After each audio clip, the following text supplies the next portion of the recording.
আপনার মা বাবার জন্য কিভাবে দোয়া করবেন, আত্মীয় স্বজনদের জন্য কিভাবে দোয়া করবেন।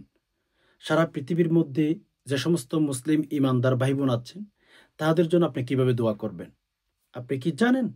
যদি না জেনে থাকেন, আল্লাহ পাক রব্বুল আলমিনের শিখানো ছোট্ট একটি দোয়া পাঠ করুন। ১ নম্বরে আল্লাহ পাক রব্বুল আলমিন আপনার মা বাবার জীবনের যৌবনের সকল গুনাহ ক্ষমা করে দিবেন। এরপর হচ্ছে সারা পৃথিবীতে যারা আছে সকল মুসলিম উম্মাহকে আল্লাহ তাআলা কিয়ামতের ময়দানে হিসাব সহজ করে দিবেন। আর আপনি তো আছেনই ১ নম্বরে, আল্লাহ পাক রব্বুল আলমিন আপনাকেও ক্ষমা করে দিবেন। আচ্ছা, কেমন হয় একটু বলুন তো? ছোট্ট একটা দোয়ার মাধ্যমে অলমোস্ট আপনি কিন্তু অনেক ভাই বোনদের জন্য দোয়া করতে পারবেন। আপনার নিজের জন্য, মা বাবার জন্য, আদার্স হচ্ছে আত্মীয় স্বজন বলেন, সারা পৃথিবীতে মুসলমান যারা আছে তাদের জন্য বলেন, সবার জন্য একটা দোয়ার মাধ্যমে আপনি দোয়া করতে পারবেন। মাগফিরাতের দোয়া, আল্লাহ তাআলার কাছে ক্ষমা চাইতে পারবেন। তাহলে আপনি বুঝতেই পেরেছেন ভিডিওটি কত গুরুত্বপূর্ণ। ভিডিওর মধ্যে কেউ অমনোযোগী থাকবেন না। আমি সেই দোয়াটি, যে দোয়াটি আল্লাহ সুবহানাহু ওয়া তাআলা আমাদেরকে শিখিয়ে দিয়েছেন, কোরআনুল কারীমের ভেতর কোট করা হয়েছে, আমি সেই দোয়াটি স্ক্রিনে উচ্চারণ দিয়ে শব্দে শব্দে আপনাকে শিখিয়ে দেওয়ার চেষ্টা করব। একটু সবর করেন। একটু সবর করে ভিডিওটি শুরু থেকে শেষ অবধি মনোযোগ সহকারে দেখতেই থাকুন। আর হ্যাঁ, এখনো পর্যন্ত যারা লাইক করেন না, অবশ্যই একটি লাইক করে ফেলুন। চ্যানেলটি সাবস্ক্রাইব করে অল নোটিফিকেশন অন করে ফেলুন। আমি যখনই ভিডিও আপলোড করব সবার আগে যেন আপনি পেয়ে যান। দেখুন, আমরা মুসলমান, একে অপরের জন্য, আমি আপনার জন্য দোয়া করব, আপনি আমার জন্য দোয়া করবেন। এটা একজন ঈমানী ভাই হিসাবে, ধর্মীয় ভাই হিসাবে, মুসলিম হিসাবে অবশ্যই আমাদের কর্তব্য। আমি আপনার জন্য দোয়া করব মাগফিরাতের, আপনি আমার জন্য মাগফিরাতের দোয়া করবেন। এটা মুসলমান হিসাবে, ঈমানদার হিসাবে একে অপরের হক। বুঝতেছেন? এজন্য সম্মানিত দ্বীনী ভাই বোন, আমাদের বেশি বেশি দোয়া করতে হবে। আদ-দুআউ মাখুল ইবাদাহ। মদিনাওয়ালা নবী বলেন, দোয়া এমন এক হাতিয়ারের নাম, এমন এক জিনিসের নাম,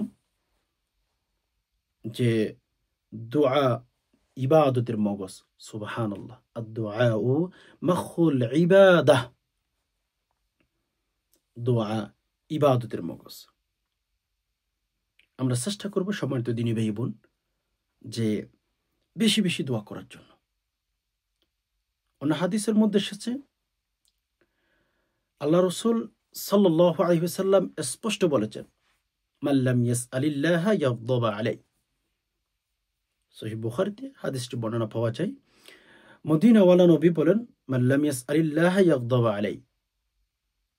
আল্লাহ সুবহানাহু ওয়া তাআলার কাছে যারা দোয়া করেন না, যারা প্রার্থনা করেন না, মেসেজ দেয় না, সে সমস্ত বান্দার উপরে আল্লাহ সুবহানাহু ওয়া তাআলা রাগান্বিত অবস্থায় থাকেন। চিন্তা করেন, মানুষ মানুষের কাছে চাইলে রাগ করে, কথা বলে না, মুখ ফিরিয়ে ফেলে। এন্ড আল্লাহর কাছে না চাইলে, আল্লাহ সুবহানাহু ওয়া তাআলার কাছে না চাইলে আপনার উপর আল্লাহ রাগ করেন। সুবহানাল্লাহ। আল্লাহ কত দয়ালু, মেরা আজিজু। আল্লাহ কত মেহেরবান। অথচ সে আল্লাহর কাছে আমরা চাই না। আল্লাহ বলেন, বান্দা আমার কাছে দোয়া করো, প্রার্থনা করো, আমি তোমাদেরকে দেব। উদউনি আস্তাজিব লাকুম।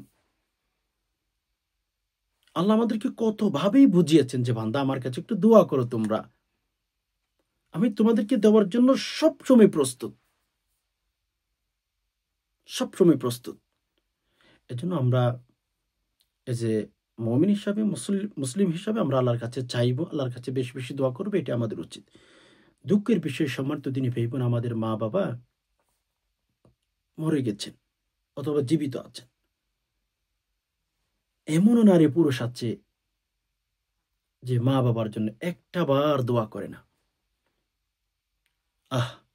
মা বাবার কবরের পাশে দাঁড়িয়ে একটুও দোয়া করতে চাই না, এত ব্যস্ত হয়ে গেছে দুনিয়া নিয়ে। মেরে দোস্ত, এজন্য ভাই বোন, মা বাবার অধিকার আছে আপনার উপরে, মা বাবার হক আপনার উপর আছে, দোয়া করতে হবে। অনেক মা বাবা আছেন কবরে চলে গেলেন, কখন থেকে সেই জামানা থেকে কবর চলে গেল, অথচ আপনি আমি মা বাবার কবরের পাশে দাঁড়িয়ে একটু দোয়া করতে পারি না। এত ব্যস্ত হয়ে গেছেন আপনি। আপনার মা কবর চলে গেল, বাবা কবর চলে গেল, আপনার আত্মীয় স্বজন কবর চলে গেল, আল্লাহ নিজে দোয়া শিখিয়ে দিয়েছেন, অথচ আপনি দোয়াটি পাঠ করতে পারেন না। এবার আপনি চিন্তা করেন কোন কাতারে পড়েন আপনি, আপনি কোন কাতারের ইমানদার, আপনি কোন কাতারের মুসলিম দাবি করবেন। এজন্য মা বাবার জন্য দোয়া করবেন ভাই, আত্মীয় স্বজনদের জন্য দোয়া করবেন, ভাই ব্রাদার যারা আছে তাদের জন্য দোয়া করবেন। এটা আমাদের অধিকার,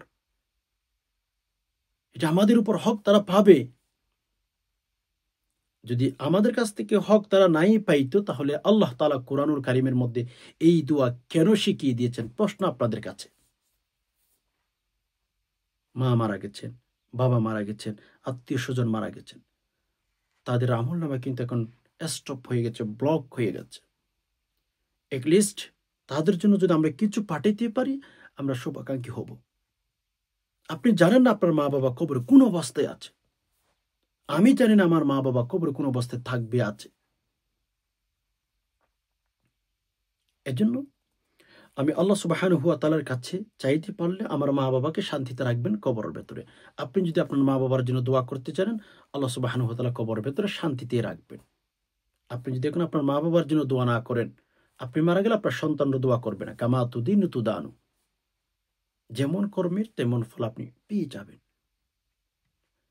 তো এজন্য আসুন আমি ছোট্ট একটা দোয়া আপনাদেরকে বলবো, দোয়াটি সহিহ শুদ্ধ করে পাঠ করার চেষ্টা করবেন, যে দোয়াটি সরাসরি আল্লাহ সুবহানাহু ওয়া তাআলা শিখিয়ে দিয়েছেন, কোরআনুল কারীমের ভেতরে রব্বুল আলামিন শিখিয়ে দিয়েছেন আমাদেরকে। তো দোয়াটি আজকে লক্ষ্য করে আমার সাথে সাথে পাঠ করবেন। দোয়াটি কি?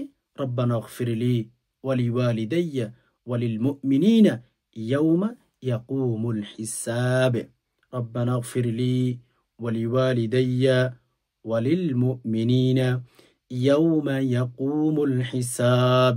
রব্বানা ইগফিরলি ওয়ালিওয়ালিদাইয়া ওয়ালিল মুমিনিনা ইয়াউমা ইয়াকুমুল হিসাব। রব্বানা ইগফিরলি ওয়ালিওয়ালিদাইয়া ওয়ালিল মুমিনিনা ইয়াউমা ইয়াকুমুল হিসাব। আল্লাহর কাছে বলতেছেন, আল্লাহ আপনি আমাকে, আমার মা বাবাকে, মুমিন মুমিনাতকে আল্লাহ কিয়ামতের ময়দানে যখন হিসাব নেবেন, আল্লাহ তাদেরকে আল্লাহ হিসাব সহজ করে দিবেন, আল্লাহ তাদেরকে মাফ করে দিন। কত চমৎকার দোয়া! এই জন্য প্রত্যেক ফরজ নামাজের পরে 3 বার দুরূদ শরীফ শুরুতে, শেষে 3 বার দুরূদ শরীফ, এই দোয়াটি মুনাজাতের মধ্যে কিন্তু পাঠ করতে ভুলবেন না। অনেক বেশি বেনিফিট ইনশাআল্লাহ আল্লাহ তাআলা আপনাকে দিবেন। আশা করি বিষয়টি বুঝতে পেরেছেন।